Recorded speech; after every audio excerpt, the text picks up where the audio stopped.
Well, this is not the smartest guys in the room. I think I want to start this every time I see Tom. So when I see Tom, that means we're ready to kick this puppy off. So Tom, how you doing today? I'm doing well, man. I'm doing well. It's good to be back here with you. Oh, How's your Wednesday shaping up so far? so far so good. You taught me about this Tom time where time sometimes stops when you're in the middle of things, and I find myself I don't know if I was a victim of Tom Time prior to knowing you, but Tom Time, Tom, you want to explain Tom Time? So I have this weird thing. So I found out. I realized I have another weird sort of time thing that I can tell you about today. If you're interested more in like Tom's oddities and personality quirks. But anyway, yeah. So what you're referring to as Tom time, I have referred to, or I've heard referred to as like time blindness. But basically, I have this thing where, for whatever reason, in my mind, it is always whatever time it was last time I looked at a clock until I look at a clock again. Like I don't have a good sense of like how much time has passed if I don't look at a clock. So sometimes I might think like, oh, it's only been like 5 minutes, and I'll look at a clock and it's been half an hour, right? Or sometimes I might think like, man, I've been sitting here for an hour, and I'll look at the clock and it's like 3 minutes, right? Like it's just I have very little concept of time if I'm not sort of like glancing at a clock periodically to like remind myself or like refresh what time it is in my head. So anyway, so it's like one of those things where like, like we'll be getting ready to go, like Becky and I will be getting ready to go somewhere, right? Like go to meet my parents for dinner, the three of us going to meet my parents for dinner or something. And like, I'll go to hop in the shower, and I'll look at my watch, and it'll, when I take my watch off before I get in the shower, like, and it'll be, say 5:30. And I'd be like, oh, I've got half an hour. There's plenty of time to like get a shower, get dressed, whatever. And like I'll take a shower, and I'll like shave, and then I'll be taking my time getting dressed and deciding what I'm gonna wear or whatever, like just faffing around, like listening to a podcast like while I'm doing it. And then all of a sudden, like I'll get a text on my phone, and Becky's downstairs, and she's like, we're going out to the car, like see you in a second, right? Or meet us out there or something. And I'm like, going out to the car, like I only have like one leg of my pants on. What's like, how, like, is she just rushing? And then I'll look at the time, and it's like, oh no, it's been a half an hour. And I just, yeah, I don't know. I have this weird thing. I have another weird thing. You tell me, do you want to hear my other weird thing, or do you want to respond to that first, or tell me what you think of Okay, well, the first one is what I was referring to as Tom time. Once you told me that, I think I'm guilty of it. I'm like, it was 9:20, and all of a sudden I'm in flow, and I'm super productive, thinking like I can get so much in this minute, these 2 minutes, and then I look back and like 15 minutes has passed, but I thought 2 minutes has passed. So guilty. Now go on to more about Tom time.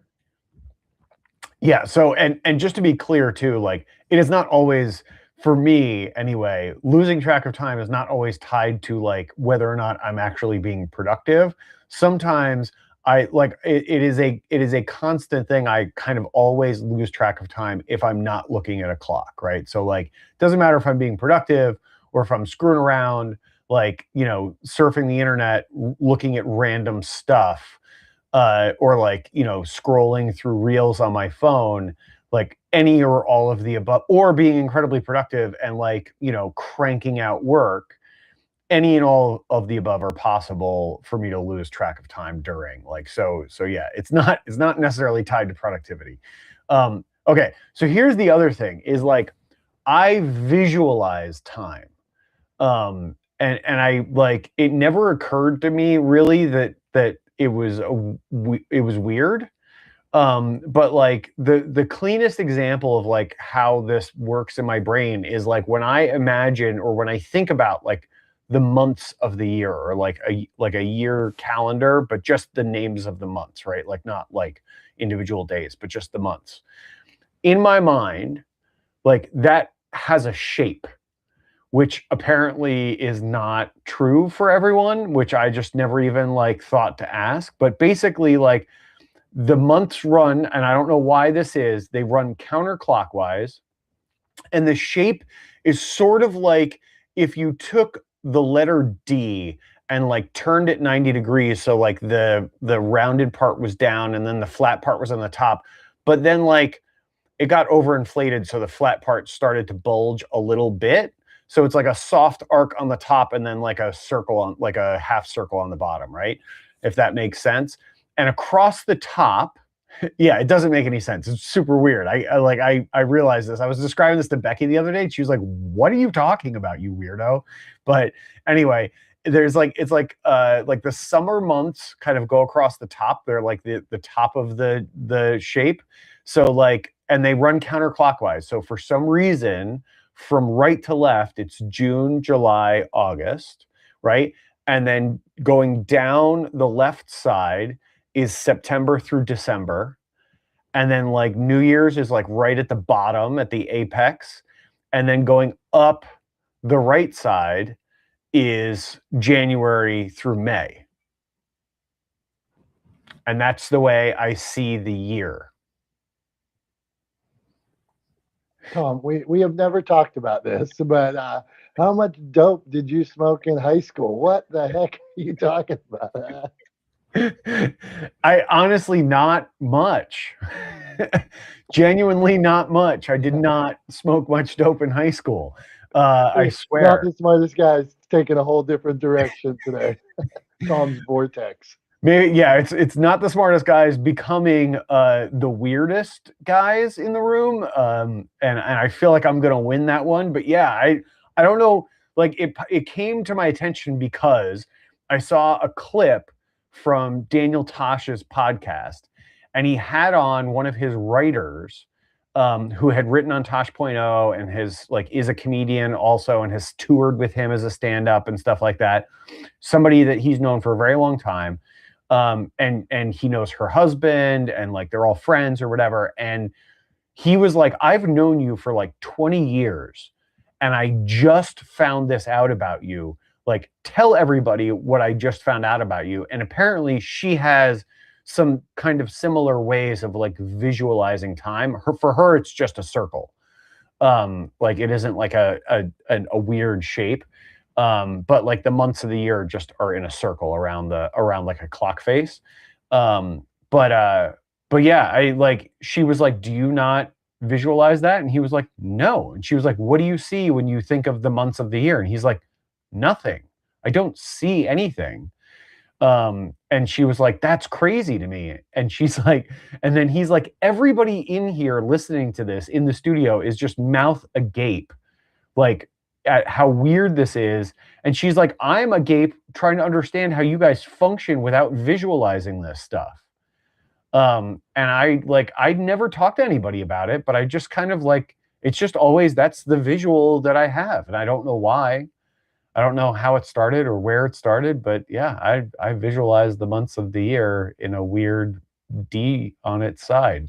Okay, we are going to unpack that, or you can unpack that somewhere else where you paid $150 an hour to do that. So today we are talking about brands, companies that deliver, and we're going to go this because I'm so creative. Since it's Christmas and Santa delivers, that's where the thought process came to delivering things that always deliver. Santa always shows up with the gifts. So we want to talk about next week is lumps of coal, Tom. So this week we're going to talk about uh, companies that deliver. So I'm going to start this out, and I'm going to go with let's say McDonald's. I know at McDonald's that I'm paying $30 for my family, $40 for my family, whatever, $25. We're going to get nuggets. We're going to get warm fries. We're going to get a burger. It's not the best burger. it's barely a burger, but I know exactly what I'm going to get. I know when I stop at McDonald's in Maryland, I'm going to get the same hot fries, the same salty fries, the same mix on the soda. It's clean enough that I'm not completely disgusted. The food's warm enough, hot enough, and fair. I'm full there. McDonald's delivers. It delivers on what it told me it was going to give me. It didn't promise me filet mignon. It didn't promise. It didn't give me complete junk. Eh, it was worth the price I paid. Family happy. We're down the road to our vacation or wherever we were going. Everybody's happy. So they delivered for me. So, Tom, I wanted to talk to you about companies, brands, things, consistency that deliver, like our friend Santa Claus or whoever else is delivering. What do you got? I'm kind of impressed that you weren't doing air quotes around Santa Claus. Santa always delivers. But anyway, yeah, no, I mean, look, at the end of the day, fast food works for a reason, right? And it works because it kind of consistently delivers across whatever brand of fast food it is, wherever you are in the country or the world. There are different chains pretty much everywhere, right? But McDonald's is pretty ubiquitous. KFC, Popeyes, or Popeyes, as you say, with your Pennsylvania accent, or just your Dom accent. I don't know. I might be throwing shade on Pennsylvania. That may just be a you thing. But anyway, yeah, it's sort of it always sort of consistently delivers on something that is like fatty, salty, sweet, right? Like, and that's like those are the sort of like the flavors in the food that give you like the sort of the serotonin dump, and like the sort of the biochemical reinforcement that says, yeah, we're getting calories in, like this is good for us, we need salt to survive, this is good, like put more of this stuff in your mouth, right? It's like the happy chemicals, right? And the happy neurotransmitters. And so you end up feeling good mentally, even if physically you don't feel great after eating at McDonald's. But yeah, it totally makes sense because it delivers. It delivers that hit every single time, like salty, fatty, sweet, right? Like every single time, every McDonald's you go to, you're always going to get that hit, right? And like you said, consistency across because they've sort of centralized their product manufacturing, and so yeah, so it's pretty consistent no matter where you go in the U.S., right? And likewise around the world in different areas, different regions of the world, it's consistent. So yeah, absolutely. I think when you first mentioned this to me, my brain went to two companies that I've talked about recently. I talked about them in my newsletter last week. I just did a presentation where I talked about these two companies yesterday, so it's very sort of front of mind for me. And they're two companies that adopted content strategies that I approve of because they are very legendary adjacent strategies, but value first strategies for their audiences. They did not gatekeep the content. They did not gatekeep the information. And they've seen really, really positive results for both of their sort of implementations of this. And one is a company called River Pools, and another is a company called Yale Appliance. And so River Pools is a fiberglass pool company. Primarily, I think they do other pools as well, but primarily a fiberglass pool company.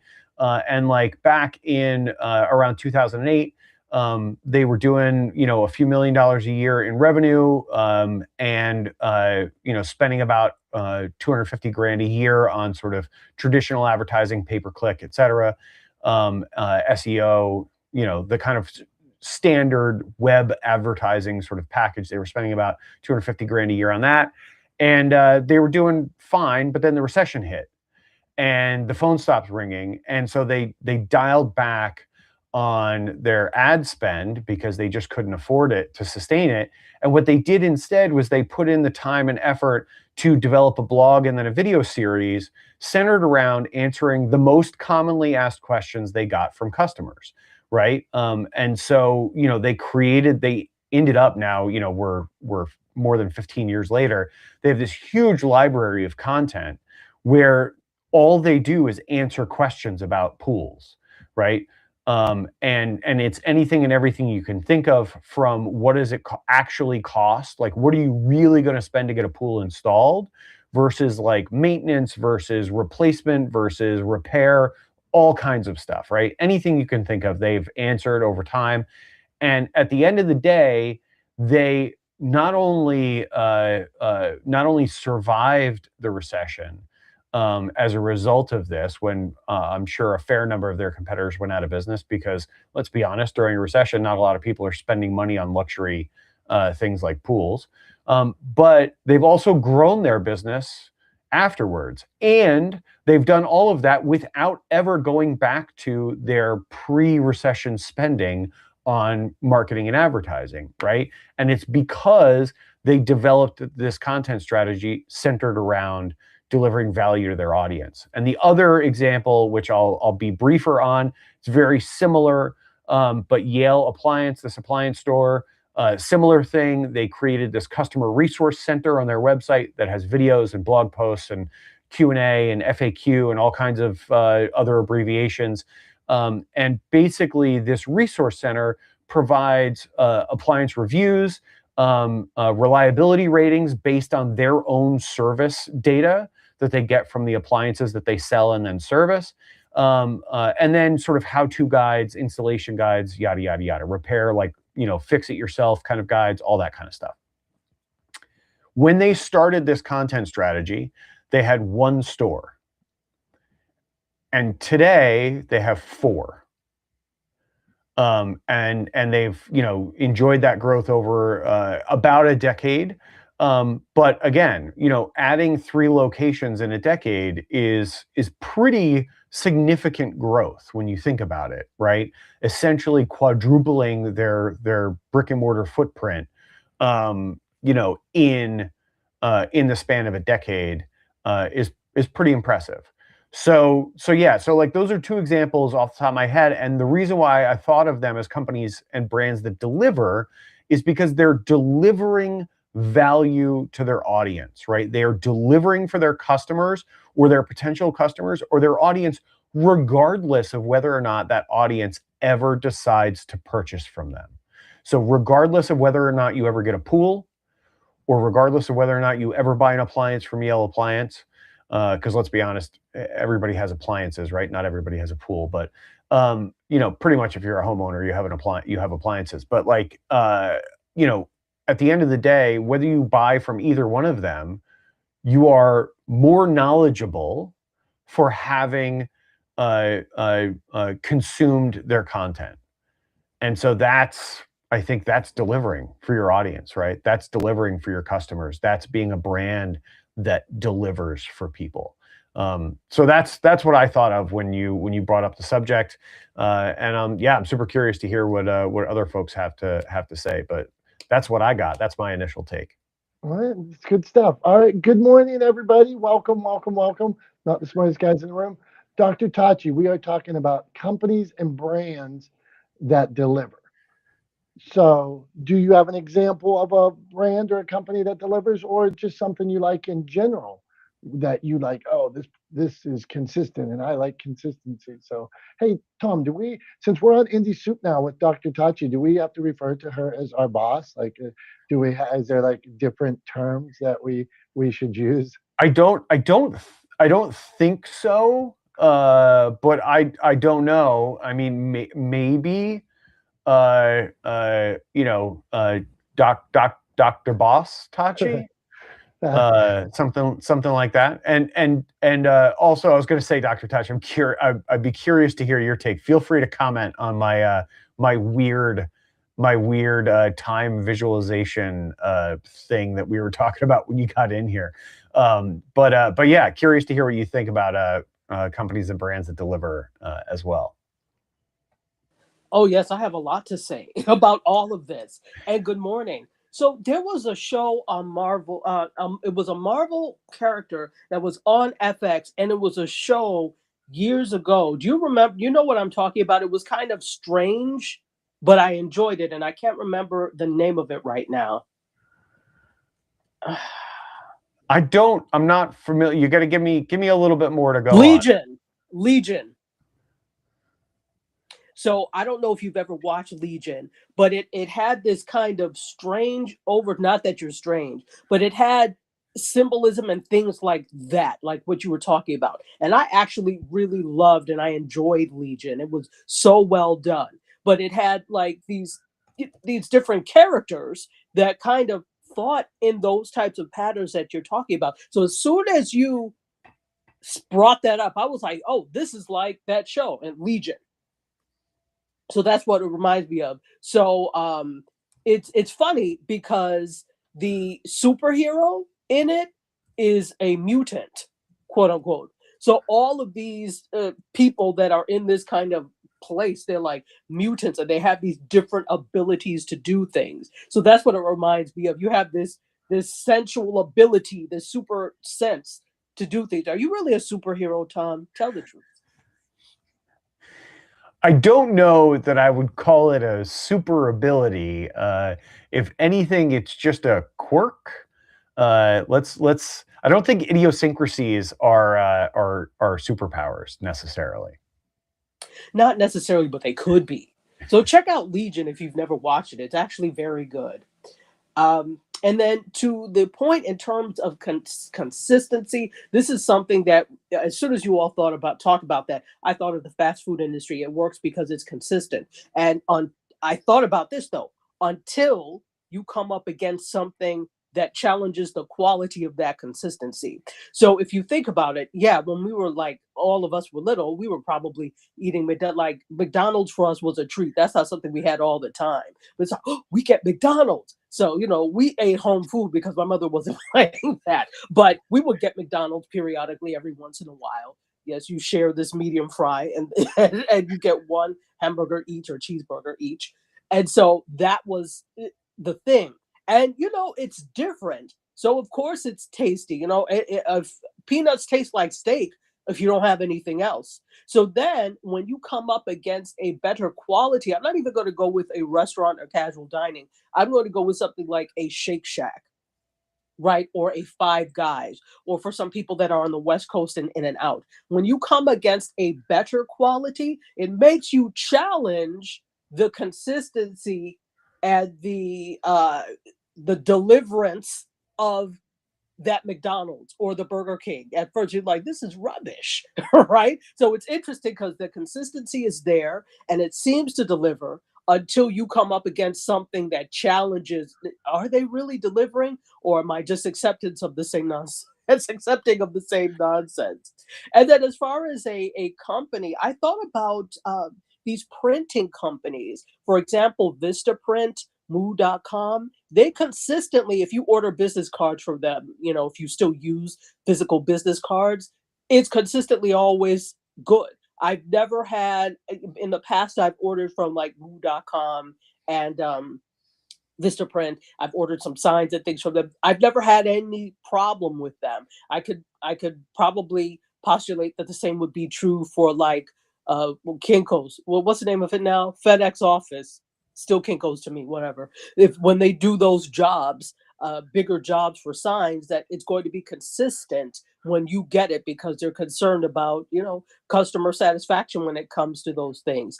The one place that I've had experience with in printing that they're typically it's hit or miss is, I have a t-shirt company and most of them are hand painted. Some of them are screened, but I was playing around with getting them print on demand. There's always an issue with print on demand because the quality can be hit or miss depending on the colors, etc. So I'm still waiting for somebody to do a print on demand that has consistency in the quality. So those are my answers to all of the questions.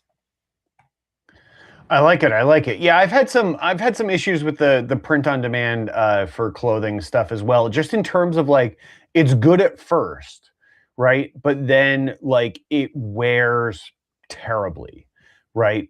Whatever it is, whatever their system is, like it just doesn't last. Like over basically within about a year, like it's all kind of peeling off, like sweatshirts and t-shirts and stuff. So that's kind of annoying. That's kind of a bummer. I was the other thing that was funny is you were talking about going back to talking about McDonald's. And like when I was a kid, there were like 2 times that we would get McDonald's typically, right? Because McDonald's was like a special occasion thing. It was not an everyday thing. And so the 2 times were when I was a kid, we went as a family, we went to church on Saturdays in the like at the evening mass or whatever rather than the Sunday like main mass or whatever. So we went to church on Saturday evenings, and so after church on Saturdays we would go to McDonald's and get McDonald's takeout and bring it home and eat at home. So that was like that was one of the times, and that was a pretty regular thing. And then on and then the other one was when I was young, the school that I went to, we got out early on Fridays. And so my mom, who was a teacher, didn't always get out early on Fridays, but when she was able to be there on Fridays to pick me up, she would often take us to McDonald's for lunch because we didn't have lunch at school on Fridays because we got out at like noon or something like that. So, and that's when I was like little, like, first, second grade, something like that. So anyway, like those were the 2 times it just popped into my head. Like Dom, were there like special occasions? Was McDonald's a special occasion thing for you guys when you were growing up? It's funny because me and my wife still talk about it being a treat. So even though for all the bad things about it, the nostalgia of it, my wife had a single mom, and her dad, when he picked her up, would take him to McDonald's, and we talk about that. And in my family, we would go to Long John Silver's like once every couple of weeks, and the whole family would go out to Long John Silver's. So absolutely, those things were treats. And you said one day on here, Tom, you were talking about nostalgia is a great recipe, but it can't be the only ingredient. I think that it was to that extent about like Pizza Hut trying to be like the old day pizza. Well, that's fine, but you still have to have new ingredients. It can't be the only thing. And so I wonder about all these companies, like why not sell a little of the nostalgia and how it was a treat and things like that, but get some new ingredients along the way, Tom. Yeah, I mean, I think if they're going to do that, they have to step up their game because at the end of the day, like I think as you become an adult, what you realize, and I'm sure Dr. Tachi probably will agree with this, and I'm sure Brian and Barbara would agree with this too. But like, as you become an adult, you really realize that like, okay, like McDonald's isn't a treat because it's extra good or delicious. Like it's a treat because you just don't get it real often. Like as a kid, like for me, like, but now as an adult, when I could have McDonald's anytime I want to, I almost never choose to have McDonald's. And even when I do have it, which I probably haven't had McDonald's in like well over a year. I genuinely can't remember the last time I went to a McDonald's.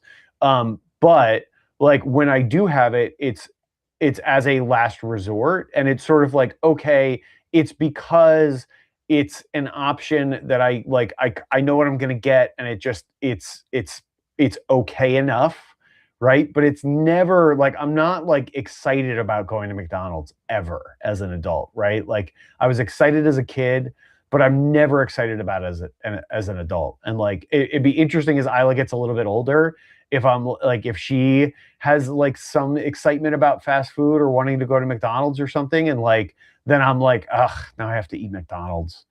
Like, because my daughter wants McDonald's, but like I don't want to eat McDonald's. I don't even really like it.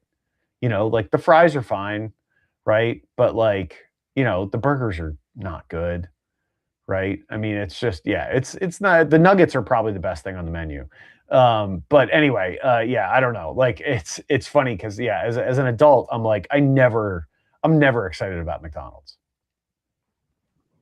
Dang you, Tom. You're missing out. You're missing out. Okay, Brian P. Swift. Are you number one? Are you excited about McDonald's? And number two, any companies or brands that always deliver for you? What's a brand or company that always delivers for you? Go on, Brian. Mr. Swift.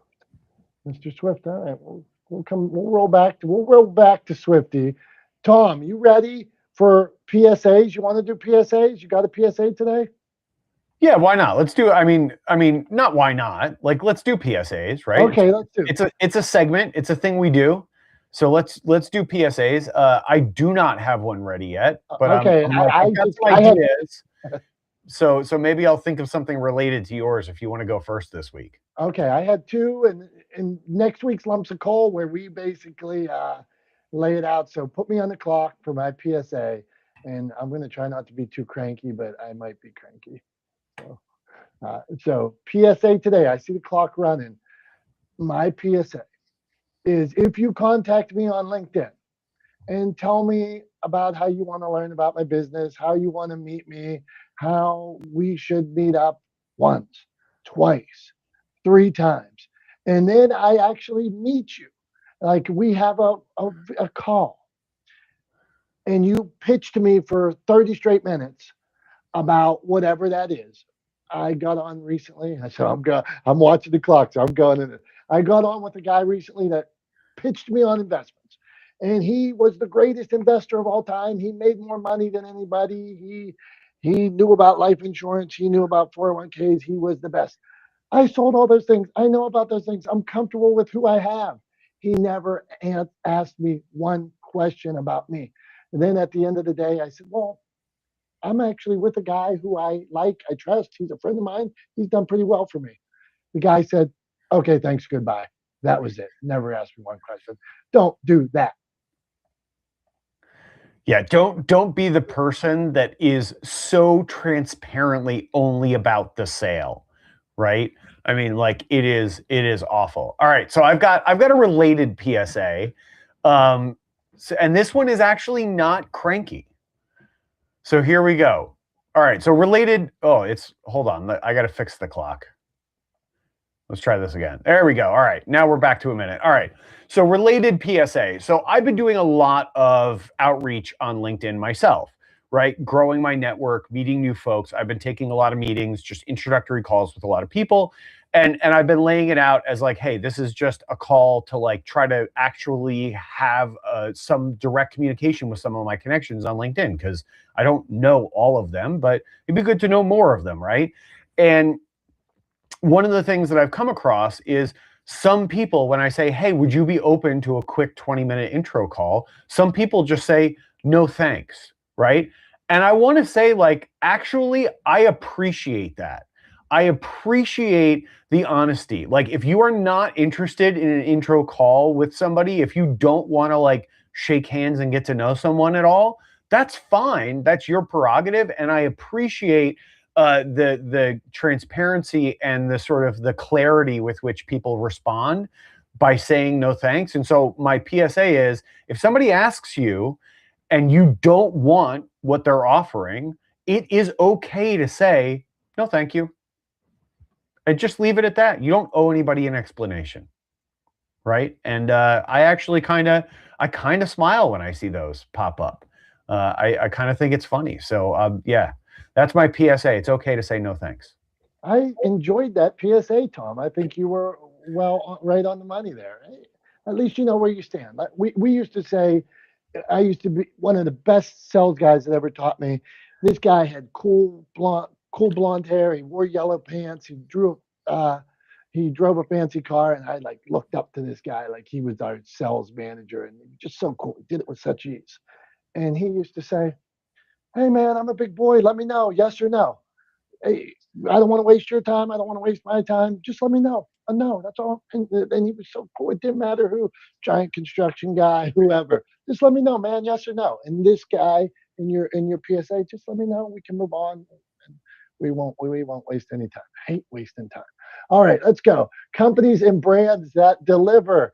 That's what we're talking about today. So I see we got our man Paris up here. Paris in the room. Paris, you got a company or brand that delivers and why? What say you, my friend? He's here. Okay, he's here. All right. Well, hang out then. Hang out then. Okay, I'm going to tell you about a company or a brand that delivers. Where the starting point for me, Tom, on this conversation. I don't know if I was reading a book at one point or heard the story from someone, but it was the beginning of Walt Disney World, and Disney's ascending. in as becoming a businessman. And he goes to a carnival and sees that the horses on the merry-go-round, once you go into the merry-go-round, they're chipped and they don't go up and down. From outside, they look good, but from once you get closer, they let you down. And so Disney said, I'm going to create a park with no illusion, where it doesn't let you down. Where when you go to the horse back in there, it is painted, it moves up and down, and it's just as cool as the one on the front. So I had never been a Disney World fan. I didn't follow it and things like that. But like you with Isla, when my kids got a little, at that age, we went to Disney World. And Disney World absolutely delivered. It was magical. It was magical for my family. It was magical for me. And what they set out to do 60 years ago, when I walked into that park, they did it. So that's where I came up with this like thought companies and brands that deliver. Go on, Tom. I was just gonna say I like the little proviso you snuck in there just to be clear. I am not a Disney adult, right? You were saying like as my kids got old enough and they got interested in Disney, then we took them. Like, but you were like, but as an adult, I didn't follow Disney. Just so everyone knows, I'm not one of those Disney adult people. But which I am I'm right there with you on, right? Like I'm not a Disney adult. But I have fond memories of going to Disney World when I was a kid. And 100%, like I'm actually looking forward to taking Isla to Disney World when she's old enough. I think it's weird when people take like really little kids there because like they're not even going to remember it, right? Like you can get the same kind of enjoyment for like a 2-year old, going to a local playground or something, right? Like you don't need to go to Disney World. They're never even going to remember it, right?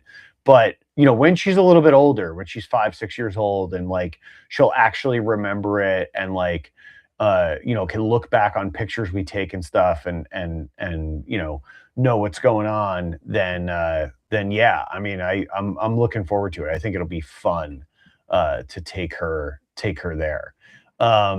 So yeah, so that's I mean, I don't know, that's my thinking on it, but you're right. I mean, it does always deliver 100%. I mean, they kind of never want the illusion. It's the same, like it's why they have like all the tunnels underneath Disney World, right? So you never see them empty a garbage can, all of that kind of stuff. So like they never break the illusion of a perfect, magical, happy place. Did you ever hear that even the characters will hug?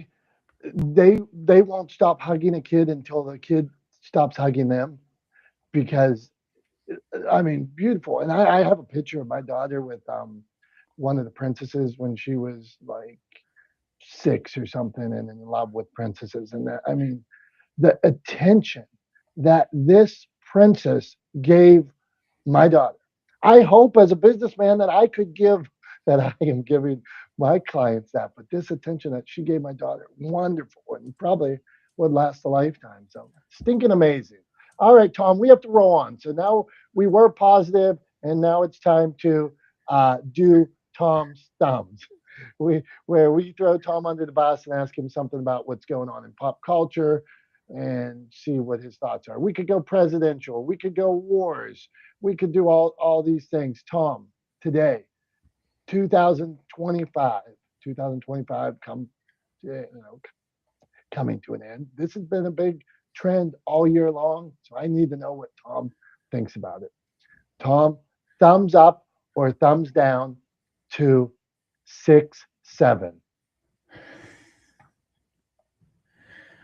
All right. Well, first of all, I'll say if this has been a big trend all year long, then I am so out of the loop because I only learned about this maybe within the last month or so. So apparently, I'm old, I guess. I don't know. I mean, I'm definitely not in the loop with teenagers or tweens and them saying 6-7, 6-7. And I think I actually, because I am a die in the wool, like die hard, sarcastic, wise ass who enjoys kind of poking people and getting people a little bit riled up, as much as you, Dom, enjoy poking me and trying to get me riled up with Tom's thumbs.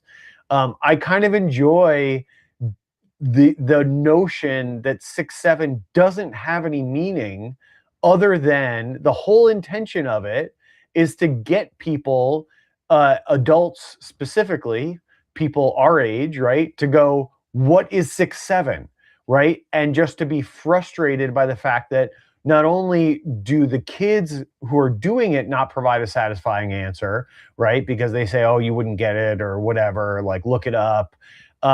But also it doesn't actually have a distinct meaning, right? Like there is no sort of definition of what's meant by a kid going 6-7, 6-7, right? It's almost like intentionally designed just to piss adults off. And as a person with a very sort of dry, sarcastic, and irreverent sense of humor, I kind of appreciate it. I have to be honest. I think it's kind of like it's almost clever in the fact that it is kind of designed just to raise the ire of adults, and get them annoyed at kids and get them going, damn kids these days, stupid teenagers, rah, rah, rah, rah, rah, and kind of like incite that sort of reaction. I actually think it's sort of clever and funny. So maybe counterintuitively, and I, from the expression on your face, I think that this is a counterintuitive take. And I love that because, again, I'm irreverent, right? And so I love sort of being counterintuitive. So that is making me even lean harder into it. But yeah, I gotta say, thumbs up, 6-7, 6-7. I never saw it coming. I never saw it coming. Wow, Tom, you are a man of many hats, a Renaissance man who likes 6-7. Well done. Okay. Hey, I before we go on, any thoughts on Tom giving a thumbs up to 6-7? Who would have thought? Let's go on Mike and give me your thoughts on Tom being positive about 6-7. So, Tom, you're already behind because dictionary.com named 6-7 as the word of the year. So it's already passed. So, Eric, in your books, are people writing 6-7 already? Yeah. And it basically means whatever. So whatever, hey, whatever. When I was in South America, they used to have an expression called dale, which was kind of like, yeah, I heard you got your whatever. Like, let's do dinner tonight. Dale, dale, dale. Like, yeah. We'll talk about it. 6-7 kind of started with nobody really knowing what it was. And so it became nothing. The big thing is how now language is impacted through social media at such a viral rate that in less than 1 year, it has been added to dictionaries and been named the word of the year because it has become such a part of our culture. Hey, good take, Eric. Julie, you got a thought? Julie, you got a thought on Tom giving a thumbs up to 6-7? Once again, I'm surprised at Tom becoming such a softie. No, I love it. And the fact that I tried to investigate that for so long and I got trapped in the loop because I kept asking my kids and they're like, Mom, stop saying that. Stop. And it made me want to figure out what the hell it meant. So I'm exactly that adult that had no idea. So I thought it was funny. Yeah, I am guilty. I am guilty as well. My daughter did it so much; it was so annoying. I'm like, what does it mean now? Every time I see a 6 or 7, I'm just across the room like. What happened at 8675309? Yeah, I mean, that's the OG of the 6-7s. Jenny never called me back. Dr. Chachi, take on Tom giving a thumbs up to 6-7. I'm very surprised. I was just thinking that this was going to be a thumbs down. They think it's stupidity, but what do I know? But here's the thing: if you look up 6-7 on Google, it does the hand movement that goes with 6-7. So just something to, if you're interested in seeing it. Hey, there we go. Okay, we're coming I back around.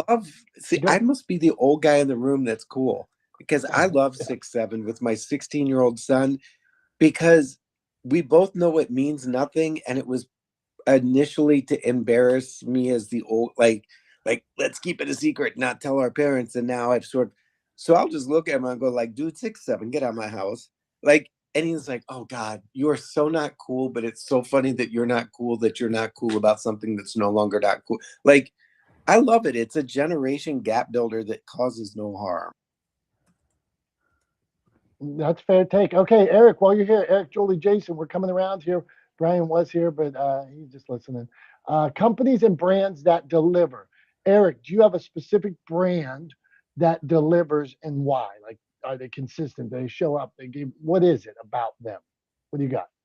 I would have to say, right during this season, I look forward to the Maxwell House TV commercials. Now, I know they're disappearing quickly, but those holiday Maxwell House, nothing is as good as home kind of feeling. It just, when they put it together perfectly. Coca-Cola touches on it every now and then with like to buy the world of Coke, let's unify the world around something simple. Those two brands, keeping life simple, keeping connections alive. That's a good stuff, man. Okay, Julie, a company or a brand that delivers for you and why? What else has been said so I don't repeat? Well, it was for you and why. So even if I said McDonald's and how I love that Big Mac, why do the patties keep getting smaller? But I love that Big Mac. But we said Disney. We had all kinds of examples. Go on. What do you got? Well, right now, what comes to mind is Amazon because that's how I'm gonna complete all my Christmas tasks. I mean, they're at my house 3 or 4 times a day. So there you go. That's all I got. It I'm is. done. Who It do I is. sound like? Okay. That's all I So got. done. So is it the ease of it? Is it that they get there fast? What is it that makes you go to Amazon consistently? Because I think of something I need and it's there this afternoon. And I save time is money. We all know this. And I need to, do I want to run out to Walgreens? Or do I want to save time? Press one button in 1 minute and it's there this afternoon. Same price. And I can get free delivery. Why? What's the point of running out to Walgreens? Okay, that's fair. Okay, I've I got know to. everybody doesn't have same day delivery, but it really I does make a have to bring difference. this up here just because Tom and me back channel here, and he asked about the Folgers incest commercial. So, of all the weird Oh things my that God, come, is that for real? That was I don't know. Of hilarious. all the weird things that come up in this back chat, the Folgers incest commercial, I have to throw you under the bus. What are you talking about? You don't know what I'm talking about? No, I have no idea. All right. I do, Tom. It's so funny. It's hilarious. Just yeah. Just so like and you can just flash. You don't have to get in, but like I don't know. Like flash your mics if you guys know what I'm talking about with the Folgers incest commercial. Anybody? Julie does, right? No, nobody else. Oh man, you guys gotta okay. So there's two things you gotta watch, right? So it's like often referred to, you can also find it if you like Google like Folgers brother and sister commercial, right? So like if you Google Folgers brother and sister commercial, watch the commercial and then Google SNL Folgers brother and sister commercial. Because they did a bit on it. But basically, like essentially what it boiled down to was some maybe some bad casting and some bad directing choices in this Folgers commercial. And there's some real like sexual tension between the actors. They're, just to be clear, they're not actually brother and sister, but the actors playing brother and sister in the commercial, there's like some legitimate sexual tension in the Folgers commercial, and it did not go unnoticed. So anyway, yeah. So I highly suggest, if you have not watched it, please watch first the Folgers version, the Folgers brother and sister commercial, and then look up the SNL skit version of it, because they are both both worth spending a couple of minutes on. Good entertainment value. But yeah, when Eric mentioned the Maxwell House commercials, I was like, Folger's incest commercial. And apparently everybody but Julie in the room was like, I'm sorry, the what now? And to that I have one thing to say. 6'7". This might be an episode where if somebody goes back and listens, watches, whatever, it could be a best of Tom. You came out really strange today, Tom. You came out talking about weird calendars at the beginning, then you took a unique take on 6'7", and now incest Folgers commercials. I don't know about Tom anymore. I'm a wealth of random and weird information. Yeah, things are changing. Okay, companies and brands that deliver. Jason B, my man, Jason. Jason, you encouraged us for a long time to go to a podcast as well, and we just did that. So thank you, man. Thanks for the push time after time. Jason, a company or a brand that delivers for you consistently, whatever that is. What do you got? There's like a couple, but the one that stands out right now that I use the most is DJI. Love their drones, love their action cameras, love their vlogging cameras, their gimbals. Excellent quality. It's a Chinese brand, but you know what? I have been a hobbyist in drone flying, and there is not much comparable in their brand and their quality. They really deliver an excellent product, and their customer service, their warranty, their durability, they're out to really help you promote yourself and give you great creative tools for filming, recording, or whatever you want. So that one stands out the most this year for me. But also an age-old brand, Sony. I love Sony music, movies, uh, TVs. I mean, so those are mine. But 6'7", it just means, like my kid says, brain rot. But I'm like, I also think about when you do the hands thing, 6'7", this or that. So I don't really put too much mind to it. Nice, Jason. Yeah, I agree with you. I think one of the things that, from my perspective, that DJI has done really well is integration across their product line. So they've got the gimbal that they developed for their drones. They then turned into an action cam with the Osmo, which also integrates really well with their wireless microphones pretty seamlessly. So like a good job, kind of like similar to, or maybe borrowing from the Apple ecosystem, in that like all of their products tend to integrate well together, right, across product lines. And I think it's a really smart move for them. It keeps people in the ecosystem, right? People are like, oh, well, I have an Osmo, then I should just get the DJI mics because they integrate wirelessly and seamlessly without having to do anything on my end. All of that kind of stuff. So similar kind of model to like what Apple's done. But I think good shout out there. I think they're a good company. I think they make good products. But anyway, I think we're running out of time quickly today. Apparently, we're both on Tom time because like I just looked up and I was like, oh my God, it's 10:25. What's going on? But before we do run out of time, we've got a couple of things left to do. And one of them is we have to take a walk with you down memory lane. So what do you got for us this week, Tom? Let's do it, Tom. Today for memory lane, I want to take you to a time before everything was on your phone. Sometimes I wish I had like an album cover or a photo that wasn't on my phone. So I wanted to take you to my childhood when we used to go to the Olin Mills or whatever it was and get our pictures taken. What a time that we have these memories. And why did every family went? There's Dom as a baby, cute as can be, a little heavy. My mom said she fed me extra baby food. What a sweet haircut.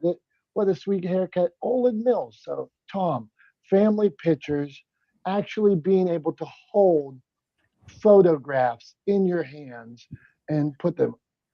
I miss it. And I'm glad to have these nostalgic times. What a haircut. But I don't know. What do you do when you miss something and you can't go back? I don't know. Just try to remember it best you can. That's what I got for memory lane, Tom.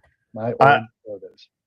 I like it. I mean, so we 100% went to like the Sears, portrait studio when we were kids, and as a family. But then the thing that I've seen recently is there is a little bit of a trend, or like I've seen a bunch of people do this of like basically recreating or like creating in a studio setting versions of those kinds of portraits, like for nostalgia's sake. So like some of them are adults recreating what the portraits when they were kids. So like a bunch of siblings getting together and like, going to a portrait studio, going to a photography studio and having the photographer kind of like recreate the look. But then also, I've seen other groups of friends doing it, like kind of recreating like the silly sort of poses that the photographers would put you in. Yeah, I mean, I don't know, they would do funny things with like somebody laying down and somebody like sitting on their back kind of, or like elbows up on their back, like going different direction. I don't know, there's all kinds of like funny poses that people would do. But I've seen a bunch of people like sort of recreating those digitally. So yeah, I appreciate that. I've definitely taken a walk or taken a walk into a Sears portrait studio when I was a kid and gotten some pictures taken. And maybe it's something, maybe we'll do something like that. Do something like that when Isla gets a little bit older. Maybe we'll take her to a portrait studio, or do some like, legit like sort of family portraits with her. That could be fun. If we make it a fun thing, I think. If we don't take it too seriously, because I remember like getting yelled at because we weren't, I was screwing around, and it was serious business. We were there to do serious business and get our pictures taken. Yeah, I don't know, if we don't take it too seriously and make it fun, then maybe we'll do it with Isla. That's a good take, Tom. I wonder how many pictures, if anybody in this room looks back, did they have like red eyes because their parents had yelled at them. So I just, even in these ones, I see that these eyes of this kid definitely look like there had been some tears going on. So one after another, Tom, you nailed that. This kid had definitely been crying. So don't take it too serious. Okay, Tom, it's that time. Like only you can do, and you've been strange today. So Tom, I don't know what you're going to give us. Wrap us up. What do you got? All right. Well, I got two things really quickly. And the first is that I think whatever company it is, whatever brand it is, that you think of when we ask the question, what's a company or a brand that delivers for you? I think one of the sort of commonalities that we've seen across all the answers that people have given and what we've talked about today is that at the end of the day, it's about how they make you feel and the problem that they solve for you in your life. And so as a brand or a business, I just want everybody listening to this to bear that in mind, to remember that at the end of the day, you should always be trying to do a couple of things, right? One, solve problems for your ideal clients and customers, right? Like that's what companies and products and services are designed to do, is to solve problems, right? For people, to make their lives better or easier. So focus on that. But then the other thing, and this is sort of the holy grail, I think, of relationship building for businesses, is whatever you do everything you can do to make people feel good about supporting your brand or business. And if you can do that, then they will deliver for you in the same way that you've delivered for them. So that's all I got for our wrap up today. The last thing I want to say is we will be back next week on December 23rd, Christmas Eve, and we will be here with our annual show, our annual episode, where Dom and I will spend the hour handing out lumps of coal. So make sure you don't miss it. It's an hour full of Dom and I basically just trading off, handing out lumps of coal to people or brands or businesses or things that we think sort of fell short of the mark in the last year. So make sure you're here next week. Until then, for Dom, I'm Tom. We are not the smartest guys in the room. We appreciate you guys. We love you guys. We thank you for being here, and we will see you next time. Bye-bye.